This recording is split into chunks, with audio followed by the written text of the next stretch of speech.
Viva Maria Imaculada! Eu sou Fábio de Jesus por Maria e esse é o canal Subindo a Montanha.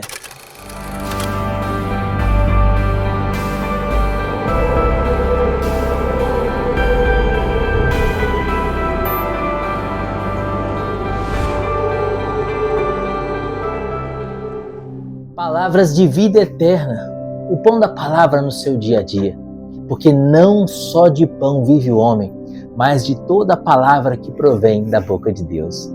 Estamos no 6º domingo do tempo da Páscoa, último domingo do tempo pascal. Domingo que vem celebramos a ascensão de Jesus aos céus. Começamos então a nos preparar para o Pentecostes.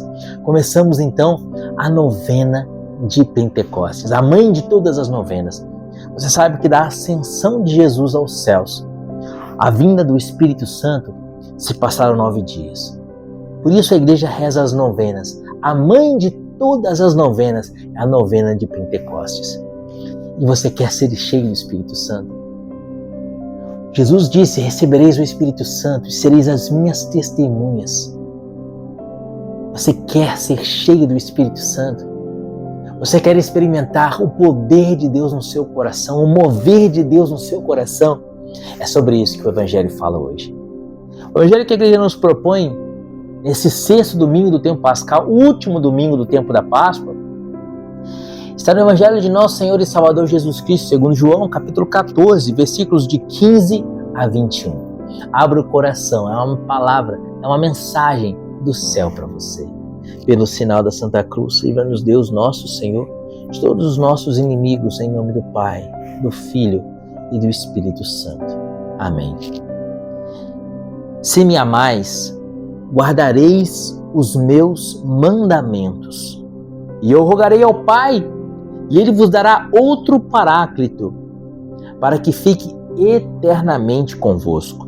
É o Espírito da verdade, que o mundo não pode receber, porque não o vê nem o conhece, mas vós o conhecereis, porque permanecerá convosco e estará em vós.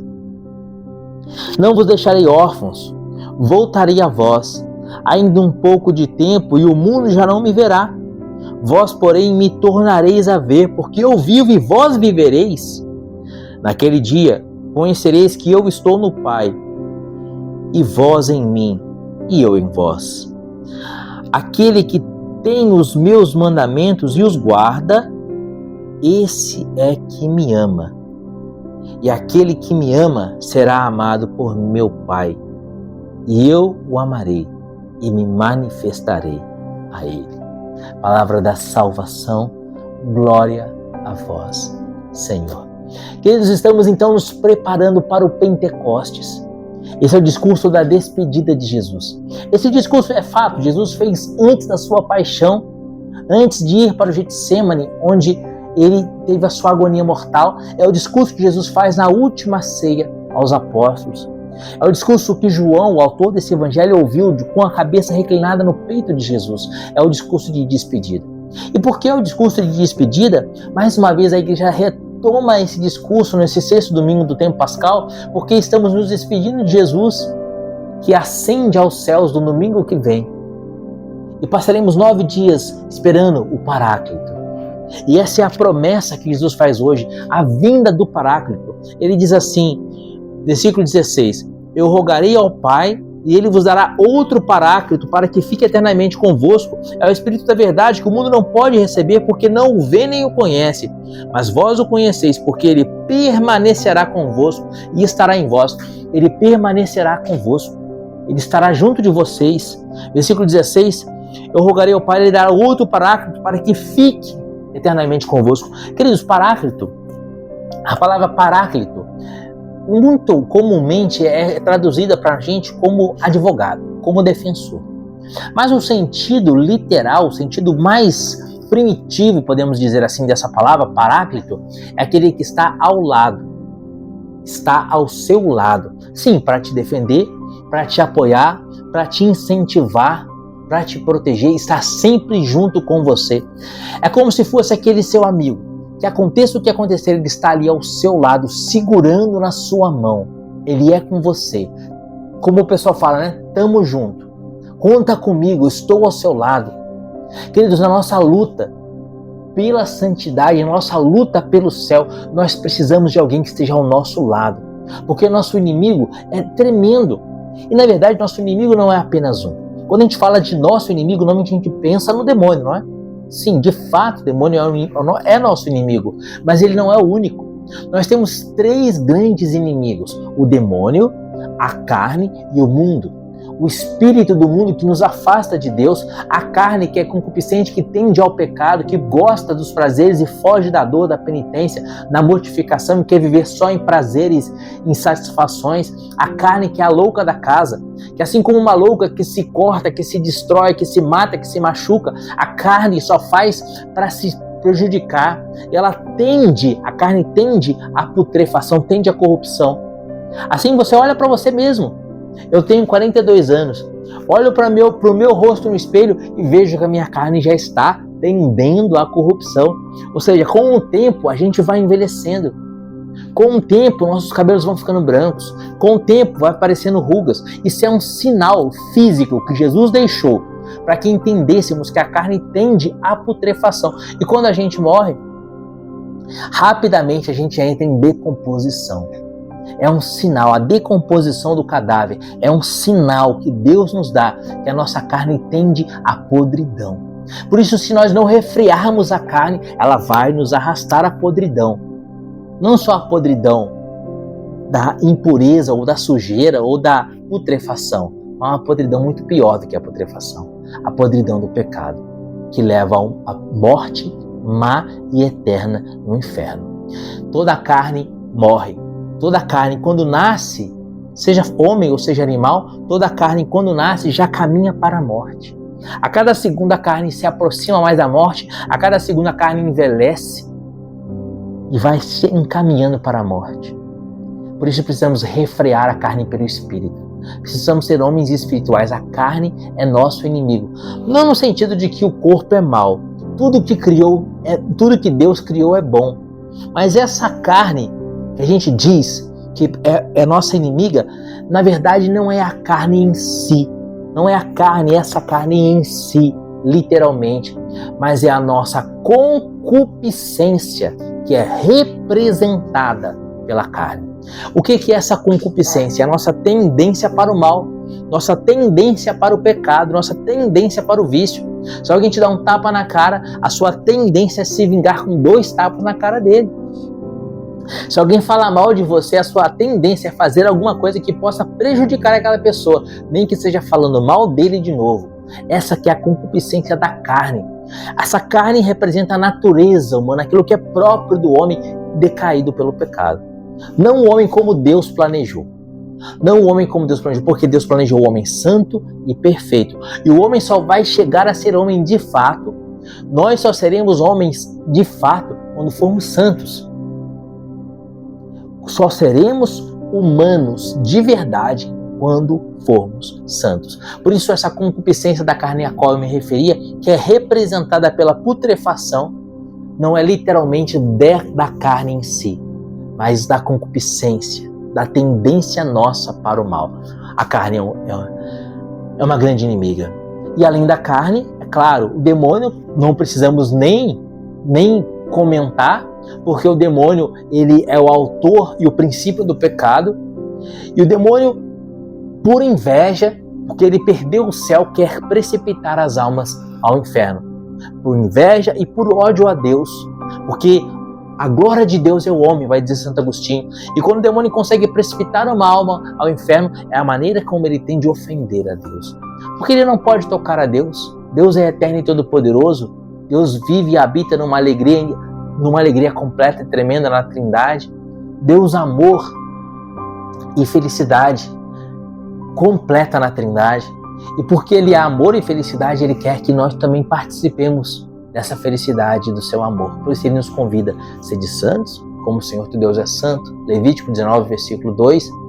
Mateus capítulo 5, versículo 48. 1 Pedro capítulo 1, versículo 8. Sede santos como o Senhor teu Deus é santo. O demônio não precisa comentar. E o mundo?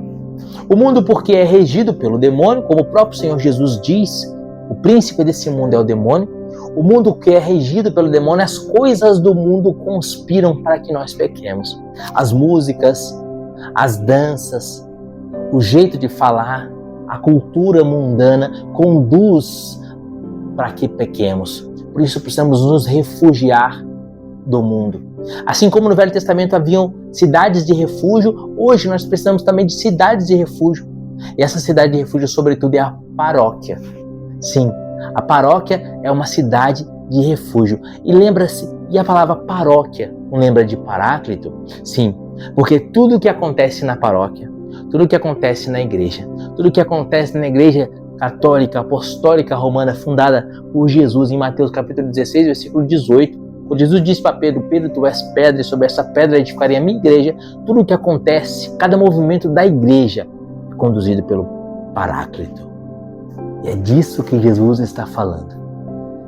Jesus quer nos dar esse Paráclito, que vai estar ao nosso lado nessa luta tremenda contra nossos três inimigos, a carne, o mundo e o demônio. Sem o Paráclito, sem a força do Espírito Santo, nós jamais conseguiremos vencer os nossos três inimigos. Jamais conseguiremos dar as costas para o mundo, jamais conseguiremos dominar a carne, jamais conseguiremos deixar de ouvir as tentações e cair nas ciladas do demônio, se nós não nos deixarmos conduzir pelo Paráclito. E ele é aquele, o Espírito Santo é aquele que quer estar sempre ao nosso lado. O problema é que nós nem sempre estamos ao lado do Espírito Santo. E aí que está o X da questão. O Evangelho de hoje, Jesus quer nos mostrar um meio, uma maneira de sermos cheios do Espírito Santo, de sermos transbordantes do Espírito Santo, de vivermos aquilo que os apóstolos viveram em Atos capítulo 2, versículo 1. Chegando no dia de Pentecostes, estavam todos eles reunidos no mesmo lugar. De repente, soprou um vento impetuoso e encheu a casa onde todos estavam sentados.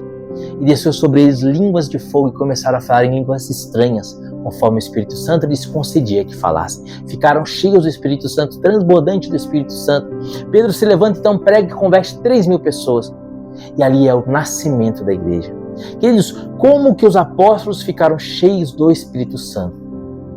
Jesus disse: não se afastem de Jerusalém até que venha o Paráclito. Jesus dá uma ordem: não se afaste de Jerusalém até que venha o Paráclito. E eles obedecem à voz de Jesus, obedecem à ordem de Jesus que ascendia aos céus, permanecem em Jerusalém e se cumpre a promessa: vem o Espírito Santo. Para sermos cheios do Espírito Santo, precisamos obedecer a palavra de Jesus. E é isso que ele nos diz no Evangelho de hoje, no primeiro versículo do Evangelho de hoje e no último versículo do Evangelho de hoje. Olha como começa o Evangelho de hoje, João 14, versículo 15. Se me amais, guardareis os meus mandamentos, e eu rogarei ao Pai, e ele vos dará outro Paráclito. Então o primeiro passo é amar a Jesus. Como que amamos Jesus? Guardando os seus mandamentos. Se amamos a Jesus, guardamos os seus mandamentos. E se guardamos os seus mandamentos, seremos cheios do Espírito Santo. O Evangelho de hoje termina no versículo 21, Jesus dizendo: aquele que tem os meus mandamentos e os guarda, esse é que me ama. E aquele que me ama será amado por meu Pai, e eu o amarei e me manifestarei a ele. No primeiro versículo e no último versículo desse Evangelho de hoje, Jesus diz: se você me amar, você guarda os meus mandamentos, porque amar a Jesus é obedecer a Jesus. E quem obedece a Jesus, guarda os mandamentos de Jesus, é cheio do Espírito Santo. Você ama a Deus? Você ama a Jesus? Não responde com a boca, responde com a vida. Você tem guardado os mandamentos de Jesus? Você tem sido fiel aos mandamentos da lei de Deus, aos 10 mandamentos, aos 5 mandamentos da igreja? Amar a Deus sobre todas as coisas, não tomar seu santo nome em vão, participar de missas inteiras e guardar domingos e dias de festas, honrar pai e mãe, não matar, não pecar contra a castidade, não furtar, não levantar falso testemunho, não cobiçar a mulher do próximo, não cobiçar as coisas alheias, os 10 mandamentos. Você tem guardado os 10 mandamentos? Você tem guardado os 5 mandamentos da igreja? Jejuar quando manda a igreja, e a igreja manda jejuar na quarta-feira de cinzas e na sexta-feira santa. Comungar pelo menos uma vez por ano, confessar pelo menos pela Páscoa da ressurreição, dizimar segundo o costume e guardar a missa nos dias, domingos e dias de festas. Esses são os 5 mandamentos da igreja, os 10 mandamentos. Você tem vivido os mandamentos? Se você vive os mandamentos, você ama a Jesus e você é cheio do Espírito Santo. Agora, se você não vive os mandamentos, não adianta você se enganar. Se você não vive os mandamentos, você não ama Jesus. Você não tem o Espírito Santo presente, conduzindo a sua vida. Você está sozinho. Você não está com o Paráclito ao seu lado. E porque você está sozinho, sem o Paráclito para te defender, seus 3 inimigos, o mundo, a carne e o demônio, vão deitar e rolar na sua vida. E o demônio faz uma verdadeira desgraça. A carne faz uma verdadeira arruaça. O mundo destrói por completo a alma daquele que está exposto, sem o Paráclito para o defender, para estar do lado dele, o sustentando. Por isso, meus amados, se agora você olhando para a sua vida viu que você não ama Jesus coisíssima nenhuma, se você não guarda os 10 mandamentos, se você não vive os 5 mandamentos da igreja, você não ama Jesus coisíssima nenhuma e você está exposto a todos os tipos de perigo. Você está exposto nessa guerra contra os 3 inimigos. Imagina você, um soldado que vai para a guerra sem colete balístico, sem capacete balístico, sem viatura blindada e sem armamento adequado. O que vai acontecer com esse soldado? Chega no campo de batalha com a farda do exército dele, sem colete balístico, sem capacete balístico, sem armamento, sem viatura blindada e sem o seu pelotão, sozinho. É claro, vai ser fuzilado em 3 segundos. Não vai durar 3 segundos no combate. Você me entendeu bem, não é? Querido, esse combate é o mais importante de todos. Porque esse combate define onde você vai passar a eternidade. Uma eternidade de prazer no céu, no alto da montanha, contemplando a face de Deus. Ou uma eternidade no inferno, sofrendo, angustiado. Ontem celebramos Nossa Senhora de Fátima. Na segunda visita de Nossa Senhora de Fátima aos 3 pastorinhos, no dia 13 de junho, Nossa Senhora mostra o inferno. Ela diz, vistes para onde vão, vistes o inferno, para onde vão as almas dos pobres pecadores. Para onde você vai? Onde você vai passar a eternidade? Vamos para o céu? Hoje eu quero te estender a mão e te convidar. Vamos para o céu? E para ir para o céu é fácil, é bem fácil. Viva os mandamentos. Viva os mandamentos. Viva os 10 mandamentos da lei de Deus. Viva os 5 mandamentos da igreja. Aquele que tem os meus mandamentos e os guarda, esse é que me ama. É aquele que me ama, será amado por meu Pai, e eu o amarei e me manifestarei a ele. Que Deus te abençoe e viva Maria Imaculada.